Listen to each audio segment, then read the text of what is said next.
বেশ অনেক দিন বাদে ফ্রিজটা পরিষ্কার করতে আসলাম। আবারও চলে আসলাম ছোট্ট একটা মিনি ব্লগ নিয়ে। সংসারে কাজকর্মের চাপে পড়ে ফ্রিজটার দিকে সেরকম নজরও দেওয়া হয় না। ঘরের যে টুকিটাকি কাজকর্মগুলো করি, ঘরের কাজকর্ম করে বেরোনোর সময় তখন একটা সুতির ন্যাকড়া দিয়ে ফ্রিজটা ওপর থেকেই মুছে দিই। কিন্তু এই তো ভেতরের দিকে বেশ ভালোই নোংরা হয়েছিল।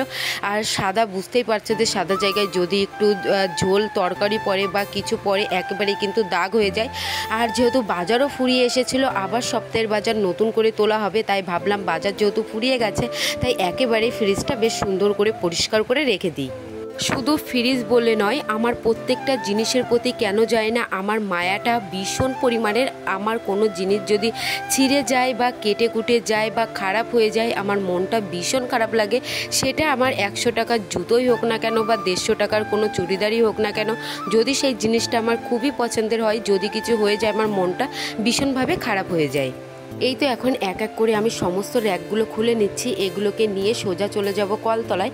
আর আজকে আমার রান্নাটাও হয়ে গেছে। আজকে যেহেতু শনিবার তাই তাড়াতাড়ি করে রান্নাটা করে নিয়েছি। নিরামিষ, বুঝতেই পারছো নিরামিষ রান্না করতে অত বেশি সময় লাগে না। আর তাড়াতাড়ি যেহেতু রান্নাটা বসিয়েছিলাম, সবার ফার্স্টে সুতির ন্যাকড়া দিয়ে মুছে নিয়েছি। তারপরে এই তো এখন জল দিয়ে আর একটু বেশ ভালো করে কিন্তু আমি মুছে নিচ্ছি। এত সুন্দরভাবে পরিষ্কার করে রেখে দিই, তারপরেও জানি না যে কিভাবে এর মধ্যে কাঠপিঁপড়ে ঢোকে। আমি যখন নিই জিনিসপত্র বা আমি যখন কোনো জিনিস বের করি, ভীষণ সাবধানতার সঙ্গে আমি করি।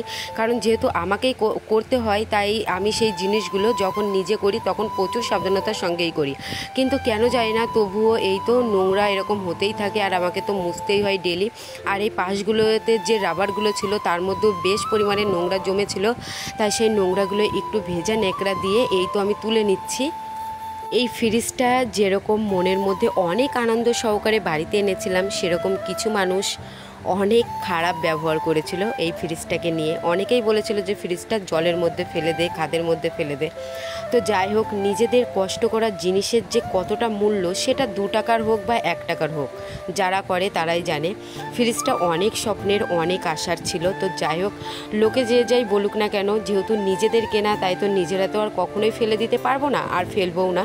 কারণ আমার যে কোনো জিনিসই অনেক শখের, আর সেই সমস্ত জিনিসের মূল্য আমার কাছে অনেক দামি।